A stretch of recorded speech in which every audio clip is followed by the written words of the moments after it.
Quando se fala de queda, gente, na sexualidade, existem passos para a queda. O primeiro é hospedar maus pensamentos.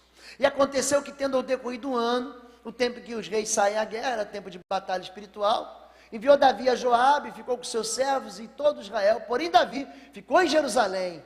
E aconteceu que numa tarde, Davi se levantou do seu leito, ia passeando pelo terraço da casa real, viu do terraço uma mulher que se estava se lavando. Essa mulher imprudente se lavando no terraço, de frente da casa do rei. E essa mulher era muito formosa à vista. É uma maneira de dizer que essa mulher era um avião, gente. Era a garota da capa. Essa moça era bonita. E Davi está passeando, quando de repente ele olha e fala: que isso, Deus? É uma visão? Ele entra no Facebook da moça e ele pesquisa na timeline, ele descobre que a moça é casada. E ele manda mensagem para o irmão da igreja: você viu aquela irmã que chegou na igreja? O povo saiu para ministrar, o povo saiu para fazer uma campanha, o povo saiu em missões, mas apareceu uma irmã na igreja que eu nunca vi. E aí o irmão diz: Davi, a moça é casada, Davi. Mulher casada tem gosto de chumbo, Davi. Sai fora. Ele começa a hospedar maus pensamentos. A cabeça dele começa a celebrar um namoro que não existe. Olha para mim aqui, ó. A sensualidade começa aqui, ó, na cabeça. O pecado, ele começa aqui. Ele é concebido aqui. Ele dá oportunidade, ele não apenas, ele vê, ele começa a construir uma fantasia possível na mente dele. Você pensa que porque Davi é Davi, ele não vai colher as consequências do pecado dele? Você pensa porque Davi é um homem segundo o coração de Deus, que isso não vai dar nada? Você pensa que você, porque você é crente, porque você é servo, porque você é líder, porque você, enfim, você acha que porque você é o que você é, o pecado que jaz à sua porta, sobre o qual você deve dominar, se você não dominar, não vai te levar para a miséria? Vai. Então o primeiro passo para a queda é você o quê? Hospedar um pensamento ruim. Ouviste o que foi dito aos antigos: não cometerás adultério. Eu, porém, vos digo que qualquer que atentar numa mulher para cobiçar, já em seu coração cometeu adultério. A questão não é você olhar, minha irmã, e achar um moço bonito. Isso não é pecado. A questão não é você olhar e achar a moça bonita. Isso não é pecado. O pecado é você começar a imaginar que você está soltando o cabelo dela, que você está abrindo a blusa dela, que você está o quê? Construindo com ela um amor impossível. Isso é o pecado. O pecado não é você dizer que fulano ou fulana é bonita. Qual é o problema? É bonito mesmo. Você já viu gente assim que você olha, moças, você vê uma moça assim, muito prejudicada de beleza, eu vou usar esse nome, assim, ausente de beleza, com um rapaz que é bonitão. Você já viu isso? Você fala: o que essa mulher viu no meu ciúme aqui? Ou o que esse homem viu nessa mulher? O contrário não é verdadeiro? Não é verdadeiro, rapaz? Mas por quê? A questão não tem a ver com a beleza. A questão tem a ver com a aliança que você faz. Porque se fosse questão de beleza, alguns irmãos estariam solteiros até agora. Eu vou mostrar para você como é que a mente trabalha.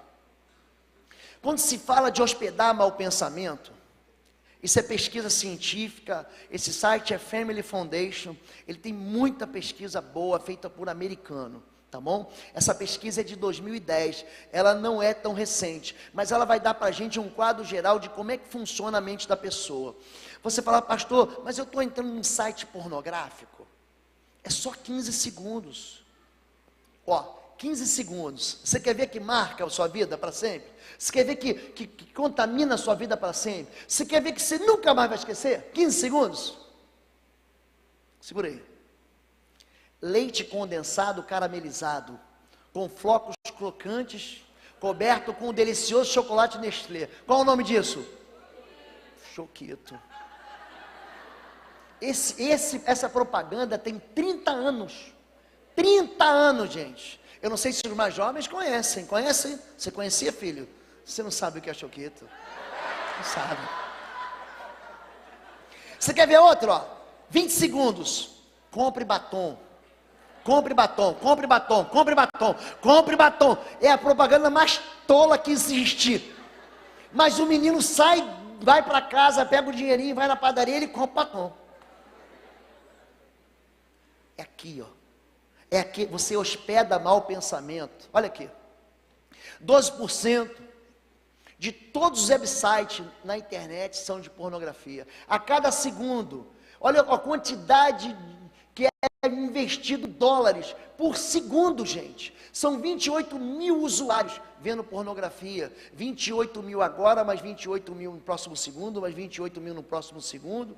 40 milhões de americanos são visitantes regulares de sites pornográficos. 1 em cada 3 são mulheres. Nos Estados Unidos, a pornografia, ela é responsável por 2,84 bilhões são investidos 2,84 bilhões por ano, e no mundo 4,9 bilhões. São 2,5 bilhões de e-mails ou de WhatsApp por dia de pornografia. 25% de todo o sistema de procura, tipo Google, Bing e tal, são em cima da palavra pornografia. 35% de todo o conteúdo de download na internet são pornografia. Então, quando você procura os termos mais buscados na internet, está lá, sexo,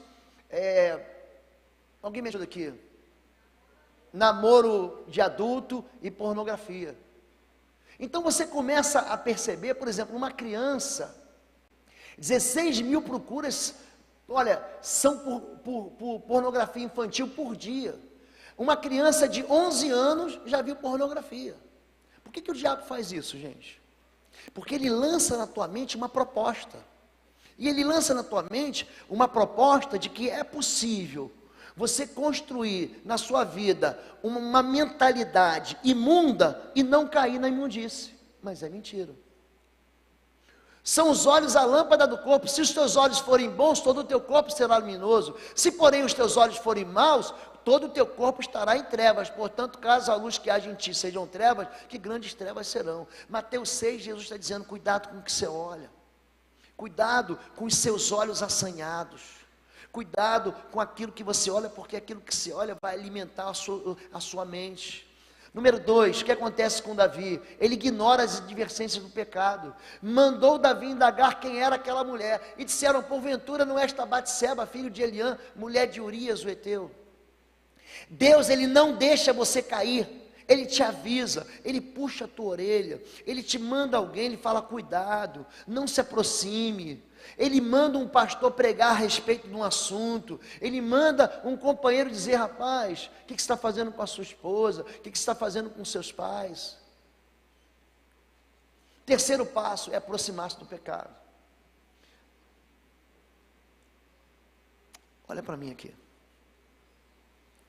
Tentação você não enfrenta. Tentação você foge. Não se enfrenta a tentação. Tentação só tem uma escapatória, fugir. A Bíblia diz, fugir das paixões da juventude. Não, pastor, eu sou amigo dela. Eu sou amigo dela, eu vou ler um trecho da Bíblia para ela lá em casa. Eu vou ler um livro de cantares.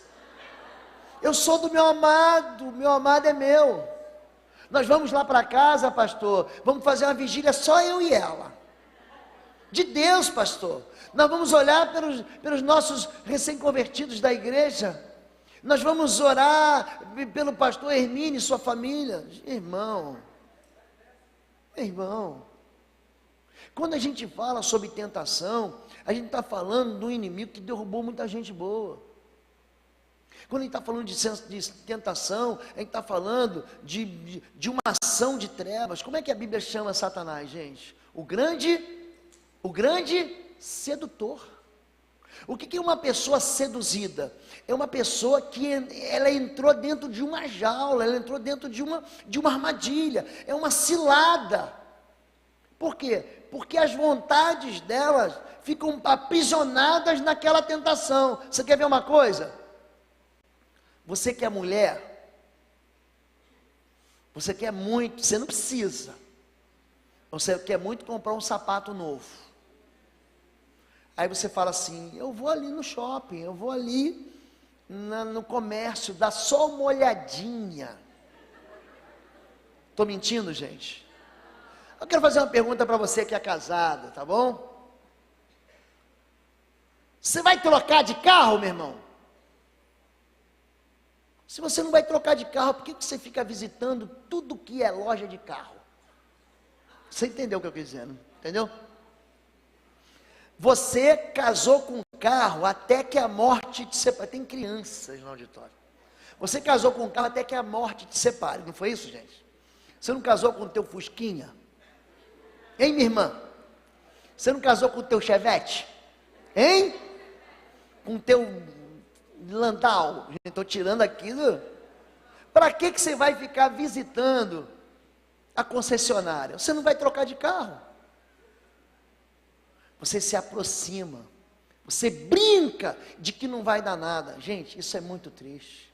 A tentação é uma cilada. Cada um é tentado quando atraído e engodado por sua própria concupiscência, é um desejo desenfreado. Depois, havendo a concupiscência concebida, dá luz ao pecado, e o pecado sendo consumado, gera morte.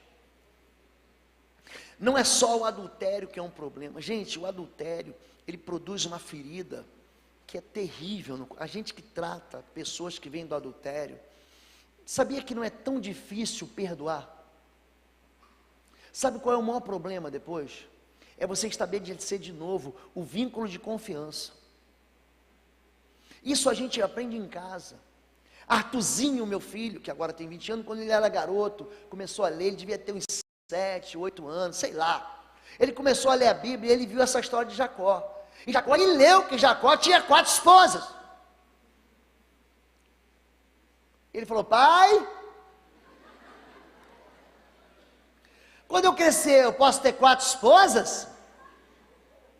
Eu falei, filho, deixa eu ver uma coisa aqui. Abaixa o teu short que eu quero ver uma coisa. Quantos pintos você tem? Ele disse 1. Então você vai ter uma mulher só. E se eu tivesse 4? Se eu tivesse 4.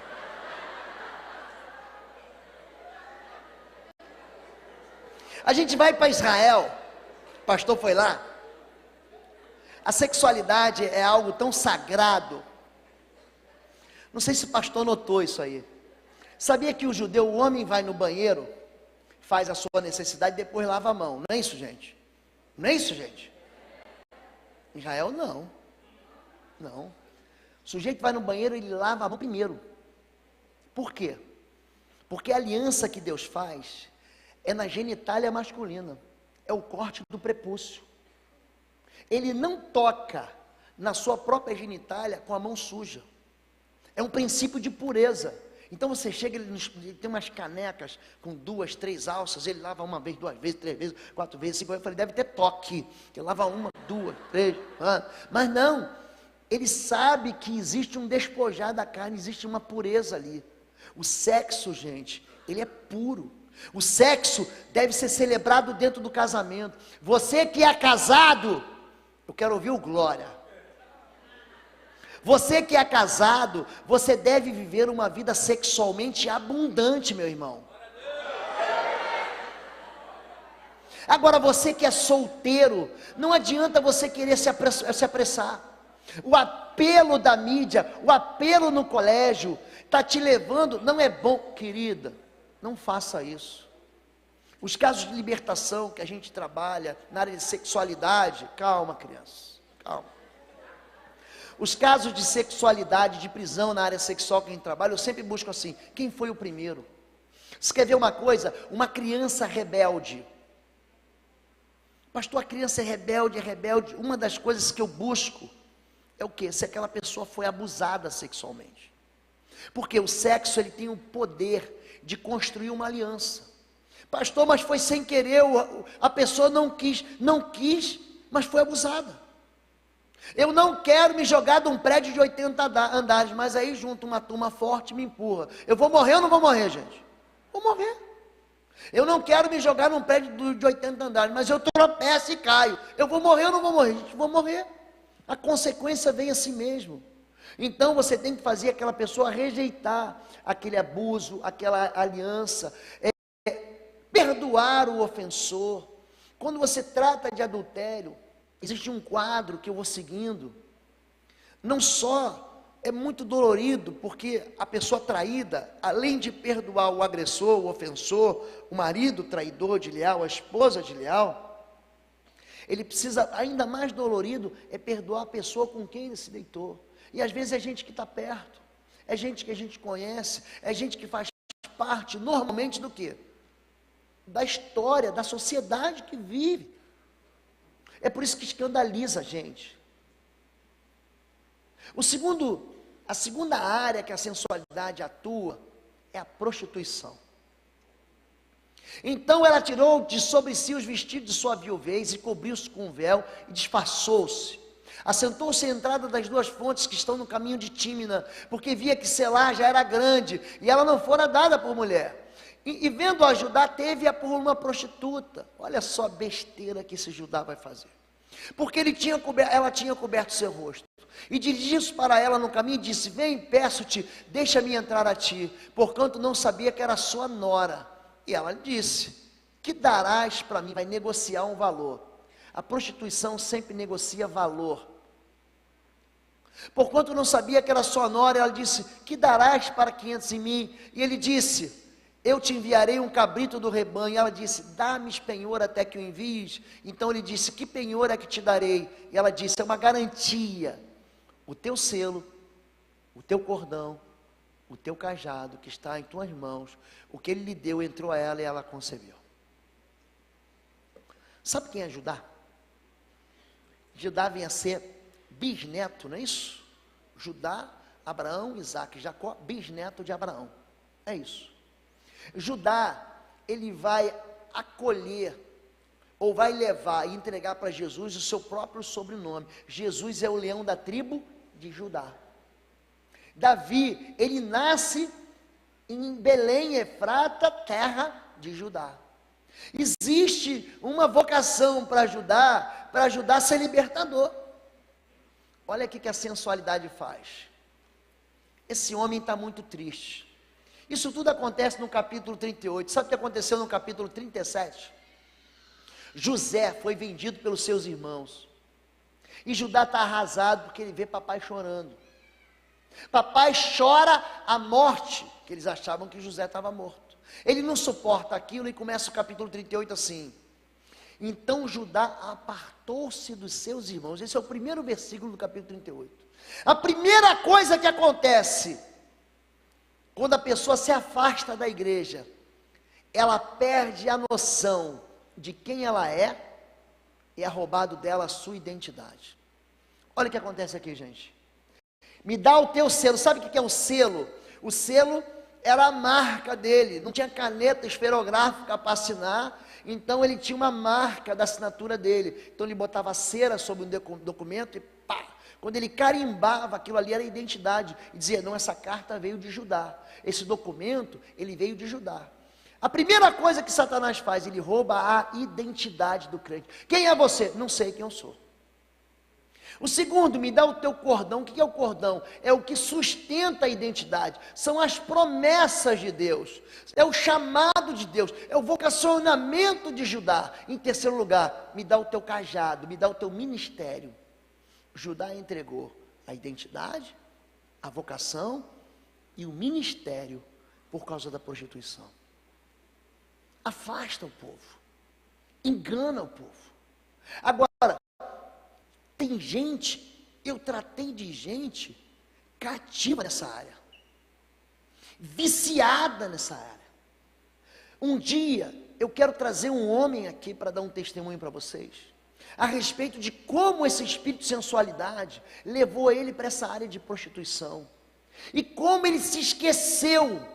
Gente, um homem que era cheio do Espírito Santo, ele vai tomar uma decisão tola, inútil, imoral, suicida. como Sansão. Qual o segredo? O segredo é a pureza. Como você pode dizer que me ama se não confia em mim? Já viu mulher fazendo isso, gente? Homem também faz isso. Esta é a terceira vez que você me fez de boba, não contou o segredo da sua grande força. Quando Dalila viu que Sansão lhe tinha contado o segredo, enviou essa mensagem aos líderes filisteus: subam mais uma vez, pois ele me contou o segredo. Os líderes dos filisteus voltaram levando a prata, dinheiro, negociou, fazendo dormir no seu colo. Ela chamou um homem para cortar as 7 tranças do cabelo dele, e assim começou a subjugá-lo, e a sua força o deixou. O cabelo, gente, não é amuleto. Se você acha que a força de Sansão estava no cabelo dele, você só está pensando no cabelo como amuleto. Sansão, o cabelo dele não tinha nenhum poder, era um sinal de fidelidade. Ele perde as bênçãos quando sacrifica a santidade pela satisfação da paixão. Não adianta ser batizado nas águas, celebrar a ceia e continuar vivendo pecado. Esse homem está fazendo isso. E quando se fala de religião com superstição, olha aqui, existem aqueles que confiam no poder místico dos amuletos, mas não atentam para Deus nem buscam o Senhor. Certamente abandonaste o teu povo, os descendentes de Jacó, porque eles se encheram de superstições. Conhece isso aqui? Conhece isso aqui, gente? É gente que acha que o amuleto vai trazer poder, que usa figuinha, que usa pirâmide, que usa crucifixo, que coloca galho de arruda, que coloca atrás da porta. Gente, que coisa mais cafona. Até o nome cafona é cafona. Do que colocar como é que chama que vai no... uma ferradura atrás da porta. Deve ser o sapato do jumento que mora lá. Trevo de 4 folhas, fitinha do Bonfim. E isso aqui, gente, não traz nenhuma segurança para você. Confia no Senhor. Agora, evangélico também tem, gente? Tem gente evangélico assim que abre a página da Bíblia, assim, não vou abrir aqui, Deus vai falar comigo. Isso é superstição evangélica. Olha aqui, gente. Sabonete do sangue do Cordeiro purifica a sua vida. Isso é cabelo de Sansão. Ele está achando que o poder está aqui. As meias que você calça antes de vestir as botas da prontidão do Evangelho da Paz. Compre também aqui as meias ungidas. E você vai caminhar o caminho da fé, da perseverança, do amor e da vitória. Travesseiro. Você dorme com um travesseiro ungido pelo meu maior sonho. O sabonete consagrado da sessão espiritual do descarrego. O óleo ungido de Israel, banho de sal grosso. Essa aqui é ótima, essa aqui eu gostei. Isso aqui é aquela colher de pedreiro, é a colher do construtor prudente, sabe aquele que construiu a casa sobre a rocha? Você compra a colher de pedreiro e a sua casa vai vir tempestade. Gente, não é disso que Jesus está falando. Sansão, você está achando graça também? Sansão achava que o fato dele ser evangélico dava para ele possibilidade dele pecar sem que sem que acontecesse nada da vida dele. E ele começa a brincar de perder a força da santidade. Disse, pois, Dalila a Sansão: conte-me, por favor, de onde vem a sua grande força. Ele começa a dizer: se alguém me amarrar, ficarei tão fraco quanto qualquer outro homem. Ele começa a brincar demais. Ele começa a falar assim: o pecado, no início é assim, ó. Você é convidado para entrar dentro de uma jaula. Aí você entra a primeira vez assim, você olha e você é crente, você fica com muito medo. A gente se converte e a gente fica com muito medo do diabo. O novo convertido é um cara que ele é muito prudente. Não é isso, gente? Só que vai passando 1 ano, 2 anos, sabe o que ele começa a fazer? Ele começa a fazer os striptease da armadura. Ele joga o capacete da salvação para um lado, ele chuta as botas da prontidão para o outro, o escudo da fé vai para o outro lado, a espada do Espírito ele esquece em casa. Ele começa a achar como ser inimigo, e se esse inimigo que é um inimigo assassino, não fosse tocar nele. Então ele vai e começa a olhar o pecado, e um dia ele entra lá dentro, dá uma olhada, e volta, e um dia ele entra de novo e fala, mas não deu nada mesmo, e depois ele entra, daqui a pouco, ele está preso, e não sabe mais sair, porque ele entrou dentro de um labirinto, e está aprisionado. É isso que acontece com Sansão. Ele começa a brincar, ele começa a tolerar, ele começa a abrir espaço no coração dele. Diga-me como pode ser amarrado. Ele está brincando de ser aprisionado por Satanás. Se você tecer num pano 7 tranças na minha cabeça e prender com uma lançadeira, ficarei tão fraco quanto qualquer outro homem. Ele começa a dar chance para o inimigo, brincando de entregar a vitória. Essa é a terceira vez, não contou o segredo, e ele conta, ó, jamais se passou navalhas da minha cabeça. Se fosse rapado o cabelo da minha cabeça, minha força se afastaria de mim, e eu ficaria tão fraco quanto qualquer homem. E o interessante é que esse vencedor aqui, ele se torna um derrotado. Você já viu gente derrotada? Você acha que a sexualidade não derrota as pessoas? Derrota, gente. E assim começou a subjugar, a sua força o deixou. Olha aqui embaixo, gente. Ele acordou do sono e pensou, sairei como antes e me livrarei. Mas não sabia que o Senhor o tinha deixado. Os filisteus prenderam, furaram seus olhos, levaram para Gaza, prenderam com algemas de bronze e puseram a girar um moinho na prisão. Gente, vamos combinar aqui o que aconteceu? Esse homem forte, esse homem cheio do Espírito, esse homem que nasceu vocacionado, esse homem que é um milagre. Você foi um milagre na história da tua mãe e do teu pai. Ele começa a transigir, ele começa a abrir o coração dele e falar assim, não vai ter problema. Sabe como é que ele termina? Sem força para reagir, algemado, girando um moinho e cego. Pensa numa pessoa assim. Você já andou assim em círculo na vida? Já andou? Sabe gente que anda e não sai do lugar? É Sansão. É Sansão. Não consegue romper mais, não consegue mais sair daquele lugar de cativeiro. Uma força e habilidade física fenomenal, imbatível nas investidas contra o filisteu, impossível vencê-lo fisicamente, mas ele quebra um a um seus votos com Deus. As vitórias são aterradoras no âmbito humano, mas são fracassos sucessivos no terreno espiritual. Vida de simulação de derrota, aborto dos planos de Deus e do futuro das promessas, termina cego pela paixão e aprisionado pelo pecado. Sabe o que a derrota espiritual faz? Pega um homem que tem um potencial espiritual, afoga ele na ciranda da sensualidade, torna ele prisioneiro em oculto, sujeito a tormentos malignos, anda em círculos na vida, fica cego, aborta os planos de Deus, subverte o futuro de pessoas promissoras, experimenta algo pior que a morte, uma vida sem propósito. Todo tipo de libertação que eu trato normalmente está na área da sexualidade. Ou é dinheiro, ou é sexualidade, ou é família, os casos mais graves. Nós temos uma população hoje, olha bem para mim aqui, de gente cativa na homossexualidade. O quadro de homossexualidade, ele é construído dentro de casa. Eu sei porque eu tenho um grupo de homens com tendências homoafetivas que eu ajudo, que eu socorro. Homens que chegam para mim e dizem assim, pastor, eu sou homem. Homem. Mas quando eu entro um casal na igreja, eu em vez de olhar para a moça, eu olho para o rapaz. E eu não quero isso para mim. Homens que vêm pedir socorro. Homens que vivem em secreto.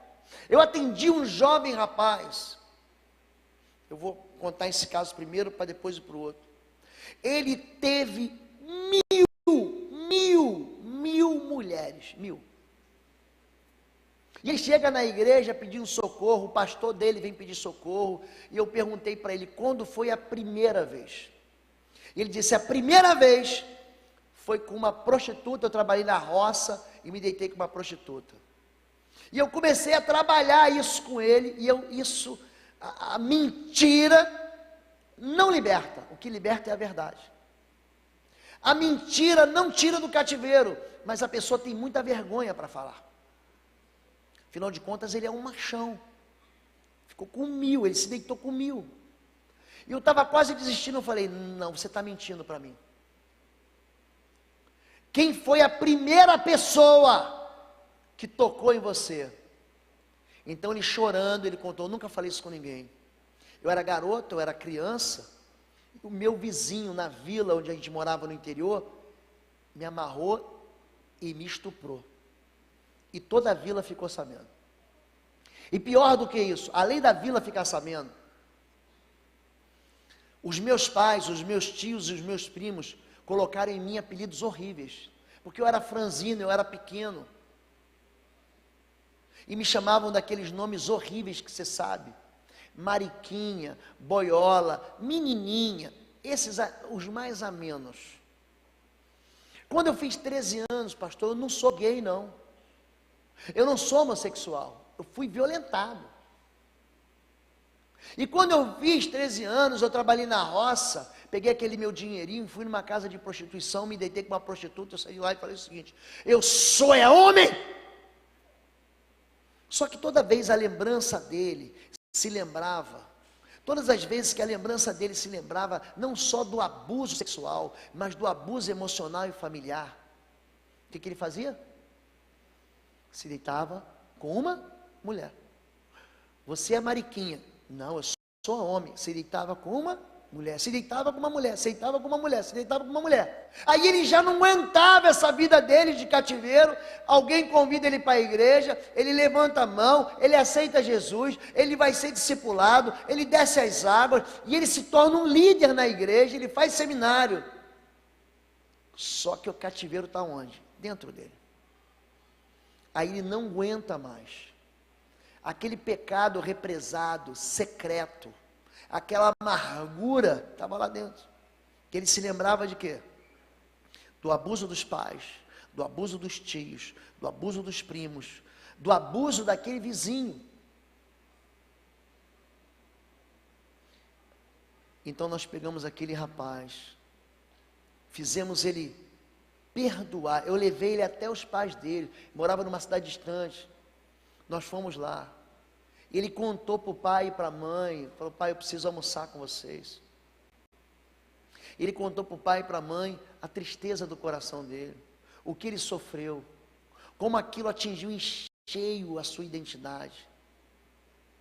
E ele perdoou o pai, os pais pediram perdão para ele, os irmãos apareceram, os primos, e foi aquele choro em casa. Ele não conseguiu falar com o agressor dele mais, mas nós fizemos ele perdoar o agressor. Hoje esse homem é uma bênção. Toda vez que eu trato de libertação, eu tenho que tratar da causa primeira. Quando você lida, por exemplo, com a homoafetividade, gente, essas pessoas não são sem vergonha não, sabia disso? Homossexual, gente, não é um sem vergonha, ele está preso mesmo. Eu vou explicar com todo carinho o que significa essa palavra.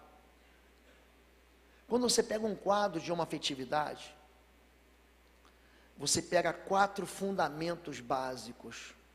O primeiro é a ausência da figura do pai. 95% dos quadros de homoafetividade vão se encaixar nisso, não são 100%, mas 95% se encaixam. São pessoas que precisam ser amadas. A igreja tem que ter uma resposta para aqueles que querem aqui também. Tem que ter. A Camila estava conversando comigo que ela quer construir um ministério diferente, que é uma resposta para quem? Para gente que não tem resposta. A igreja precisa ter uma resposta. Deus não vai enviar anjo, Deus já enviou a igreja. Um homem homossexual, gente, ele se encaixa no primeiro fundamento, a ausência da figura do pai. Não tem pai. Quem é teu pai? Não sei. Quem é teu pai? Abandonou a gente. Quem é teu pai? Nem está na minha carteira de identidade. Quem é teu pai? Ele está ausente, ele está sempre viajando, ele está sempre fora. O pai é ausente. Não está lá. Número 2, é o pai demais, é o pai presente, mas é o pai violento, é estúpido, é bruto, é cruel, ele tem uma língua ferina, ele é um cavalo, é um pai grosso, ou não pai, aí vai para o outro extremo, sem equilíbrio, o pai demais, são os 2 primeiros pilares. O terceiro, abuso na infância. O sexo produz aliança, entenda isso. Os rapazes que têm tendência homoafetiva, que dizem assim, pastor, tudo ia bem enquanto havia só tendência. No dia que eu sucumbi e tive relação homossexual, ali minha vida entrou em parafuso. Porque ele criou um pacto. Sexo é pacto. Sexo é aliança. O abuso, mesmo sendo abuso, continua sendo uma aliança de caráter perverso.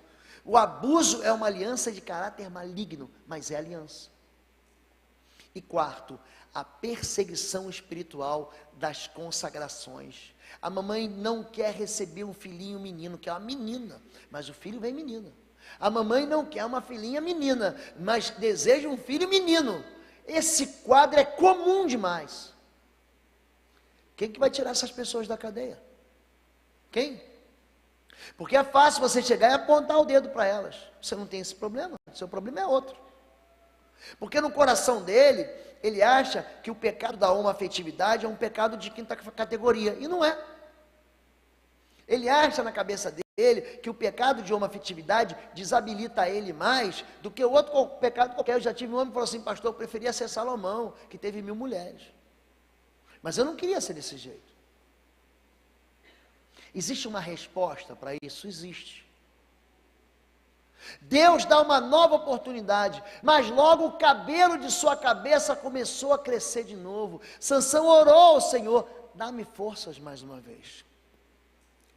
Olha o que eu vou falar para você. Essa é uma mensagem que a gente tenta tornar ela um pouco mais palatável, mas ela é muitas vezes uma mensagem intragável. Sabe por quê? Porque você sabe a vida sexual que você teve, e nunca ninguém te ensinou isso. Pior do que isso, você nasceu num lar e teu pai te ensinou a fazer o contrário. Segura as cabritas que eu estou soltando meu bode, já ouviu isso? Gente, um pai que faz isso, é um pai que está desprotegendo o filho, está desprotegendo a filha. Você nasceu num lar que você teve um exemplo de iniquidade. Você nasceu num lar que você teve um exemplo de uma vida promíscua. E você depois cresce, entra pela porta da igreja, e você vai comentar isso com quem? Quem que é o diácono aqui, que é o líder, que é o pastor que foi abusado, vai dizer assim, eu fui abusado, pastor. Se a pessoa não encontrar um lugar de cura, ela vai viver moribunda aqui dentro, não cresce, não rompe em fé, porque não tem confiança para tratar esse assunto com ninguém. É aí que o Ministério de Libertação é importante. Porque a gente acha que o homem levanta a mão, a mulher levanta a mão, aceita Jesus, está resolvido, e não está. Porque isso ficou lá atrás. Mas eu gosto muito da maneira como Jesus trata isso. E você está pensando que você vai sair daqui culpado hoje? Você acha que Jesus veio para te condenar, querido? Não veio, não.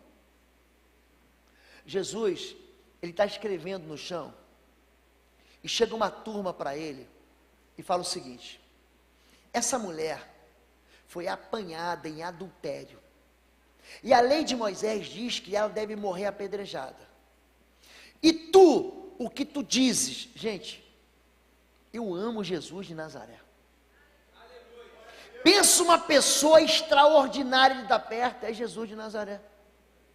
Porque Jesus, ele não muda a palavra daquelas pessoas, mas ele diz, ele não fala assim, gente, chegou uma nova era, o cristianismo está chegando, vamos deixar disso, vamos botar panos quentes. Ele não fala isso. Ele diz, a lei manda apedrejar, então apedreja, vírgula, só que não tem pecado. Gente, ele livra a cara da moça, e aqueles homens vão largando as pedras, e vão saindo e se retirando, e aquela mulher tremendo, chega para Jesus, Jesus pergunta: mulher, onde estão os teus acusadores? Eu quero fazer uma pergunta para você hoje aqui. Alguém aqui pode tacar pedra? Onde estão os teus acusadores? Foram embora, Senhor. Portanto, eu também não te condeno. Vai e não peques mais. Você vai receber uma oração aqui agora. E você vai ter a oportunidade de confessar pecado.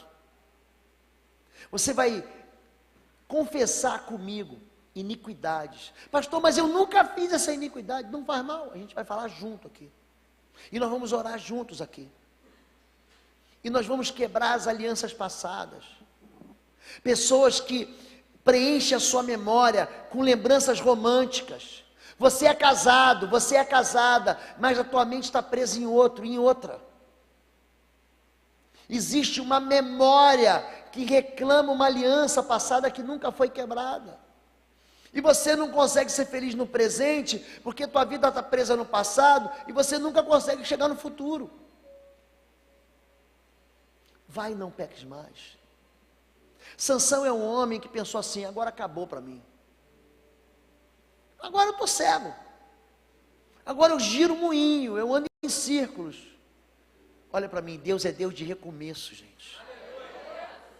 Deus é Deus de recomeço. Pedro nega Jesus 3 vezes. Sabe o que ele pensa? Agora acabou. Ele volta a ser pescador. Jesus vai atrás de Pedro. Ele vai lá na praia para restaurar Pedro. Pedro, o que eu falei para você? Qual era a tua identidade? Eu falei de ti pescador de homens. Larga essa rede. Pedro, tu me amas? Pedro, tu me amas? Pedro, me responde uma coisa: tu me amas? Pedro, você está pensando que acabou? Não acabou não, Pedro. Eu ainda vou batizar você no Espírito Santo. No dia do Pentecoste você vai pregar e 3.000 vão se converter. Você está pensando que acabou, Pedro? Não acabou. Um dia você vai estar na porta do templo chamado Formosa, e um aleijado vai te pedir dinheiro, e você vai dizer para ele: não tenho prata, não tenho ouro, mas o que eu tenho te dou, em nome de Jesus, levanta e anda. E aquele aleijado vai pular de alegria dentro do templo. Você pensa que acabou, Pedro? Não acabou. Você vai escrever cartas à igreja. Você vai abençoar uma igreja lá em São Fidélis, daqui a 2016 anos, Pedro. Pedro, você está pensando que acabou? Não acabou não. Eu gosto muito, quando termina o Evangelho de João, ele diz sobre Pedro: quando tu eras moço, você fazia o que queria da vida, Pedro, mas num dia você vai ser velho. E alguém vai pegar você e vai te vestir para uma morte que você não quer morrer. Diz a história, a Bíblia não diz isso, que Pedro é crucificado de cabeça para baixo. Não acabou, Pedro. Você pensa que acabou? Um dia você vai estar na cadeia, preso. Eu vou mandar um anjo para te libertar. Você acha que o pecado vai anular o sonho de Deus para você? Porque aonde abundou o pecado na sua vida, superabundou a graça. Você pode ter vivido uma vida louca, ou pode ter vivido uma vida do monastério. Você vai precisar de Jesus do mesmo jeito. Porque para entrar no céu, querido, não é o que você fez de bom que vai te levar para o céu, não é o que você fez de mal que vai te levar para o inferno. O critério não é esse. O bonzinho não vai para o céu, o mal não vai para o inferno. O preço é outro. O bilhete é sangue da cruz. Eu gosto de olhar para a vida de Sansão como a vida de um homem que Deus deu para ele uma outra oportunidade. Eu gosto de olhar para a vida de Sansão como a vida de Davi, que Deus deu para ele uma outra oportunidade. Eu gosto de olhar para a vida de Moisés como a vida de alguém que recebeu uma outra. Ele quebra as tábuas, ele desce e vê o povo se prostituindo, ele fala: para mim chega. Ele quebra as pedras, ele fala: não acabou, Moisés, faz de novo. Faz de novo. Agora você vai fazer com a tua mão. Sobe de novo aqui. Nós vamos começar de novo. Deus é um Deus que começa de novo. Portanto, você não sai daqui, você sai daqui perdoado. Mas não peques mais. Mas se você precisa de ajuda, você vai precisar do socorro da igreja. Você vai precisar voltar para debaixo da cobertura da igreja. Você quer isso? Quer? Vamos orar juntos? Fique em pé em nome de Jesus de Nazaré.